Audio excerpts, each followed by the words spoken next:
मेरा नाम रेखा है। मैं 26 साल की हूँ। मेरी शादी को 2 साल हो गए हैं। दिल्ली के जनकपुरी इलाके में रहती हूँ। मेरा मायका बागपत है। मेरे पति में किसी चीज की कोई कमी नहीं है, सिर्फ नामर्द है। पर एक जवान औरत के जिंदगी में अगर उसका पति नामर्द हो तो अरबों की संपत्ति क्यों ना उसको मिल जाए, फिर भी कमी रह जाती है। एक जवान औरत को पति का प्यार चाहिए, सिर्फ भावनात्मक नहीं वासनात्मक भी चाहिए।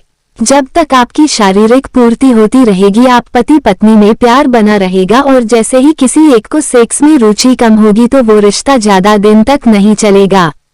आजकल जो आप देखते हैं, फलाने की बीवी भाग गई है, फलाने की बेटी भाग गई है, शादी के 2 साल बाद ही वो लड़की वापस आ गई है।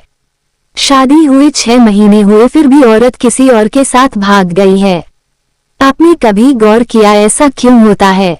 ऐसा इसलिए होता है कि खाने को तो कहीं पर भी मिल जाता है, परंतु शादी विवाह होने के बाद सारे पूर्ति होते हैं, और जब उन्हें उचित मानसिक तथा शारीरिक प्यार नहीं मिलता है तब वे रास्ते से भटक जाते हैं। जब लड़की जवान होती है तब से वह सुनहरे सपने देखने लगती है। पति के साथ कैसे सेक्स करेंगे, या आदमी सोचता है कि पत्नी के साथ कैसे सेक्स करेंगे।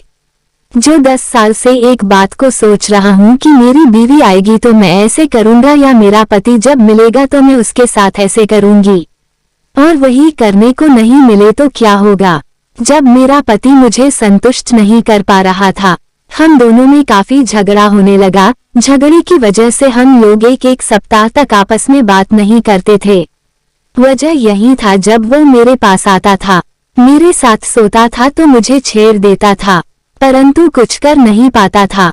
जैसे ही वह मेरे सारे कपड़े उतारता था, मेरे अंगों से खेलता, परंतु फिर ठंडा पड़ जाता और फिर उसके मुंह से एक बात निकलती थी, सॉरी। इस प्रकार मेरे अरमानों की बलि चढ़ती रही। मेरे पति इकलौते हैं, घर में ससुर जी रहते हैं, सास नहीं है। पति पत्नी के बीच में जब रोजाना लड़ाई हो, ऐसे में आप क्या करेंगे? आपको कंधे की जरूरत होगी। आप ऐसे इंसान को जरूर ढूंढ लेंगे जिनको अपने मन की बात, अपने दिल की बात बता सके। ये बात तो किसी सहेली को बता नहीं सकते। ससुर जी मेरा बहुत ध्यान रखते थे।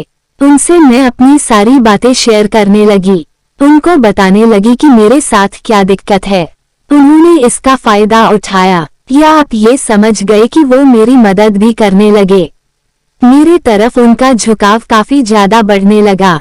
मेरा ख्याल रखने लगे, मेरी जरूरतों को पूरा करने लगे। जब मुझे किसी चीज की जरूरत होती थी तो वह लाकर देते थे। अब मैं अपने पति को कुछ लाने के लिए नहीं बोलकर अपने ससुर को ही कहने लगी। एक एक कमी वो पूरा करने लगे। यहाँ से शुरुआत हो गई हम दोनों के रिश्ते की, एक नया रिश्ता। हम दोनों ऐसे हो गए मानो एक प्रेमी प्रेमिका। मेरे पति को इसका एहसास धीरे धीरे होने लगा था कि मेरे और पापा जी के बीच कुछ ना कुछ चल रहा है। मेरे पति ने मुझे पूछा भी, क्या आजकल क्या चल रहा है? मैं गुस्से में बोली, तुम कितने पागल आदमी हो, तुम्हें रिश्ते निभाना आता नहीं है तो क्या मुझे बंधक बनाने के लिए लाए हो यहाँ पर?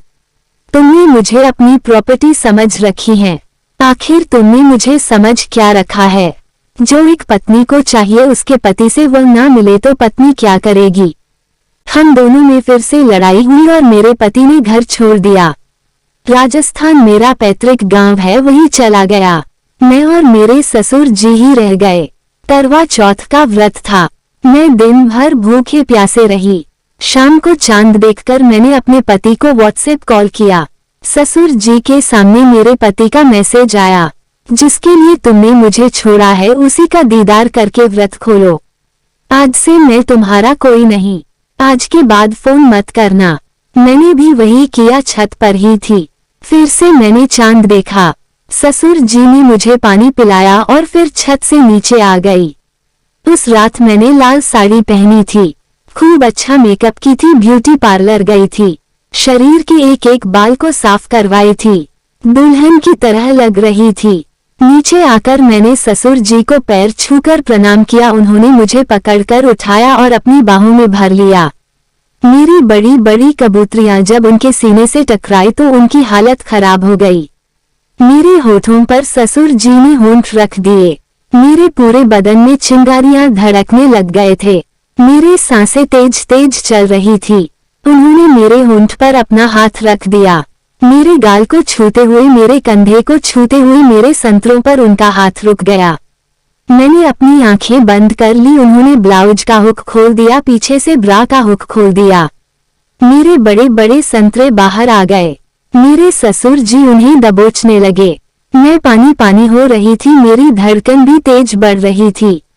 मैंने अपने ससुर को बाहों में भर लिया। हम दोनों ही बेड पर चले गए। उन्होंने पेटीकोट का नाड़ा खोलकर बाहर निकाल दिया। उस दिन मैंने लाल कलर की पेंटी पहन रखी थी। उन्होंने उसको भी बाहर निकाल दिया। अब वो दोनों टांगों को अलग अलग करके ऊपर आ चुके थे।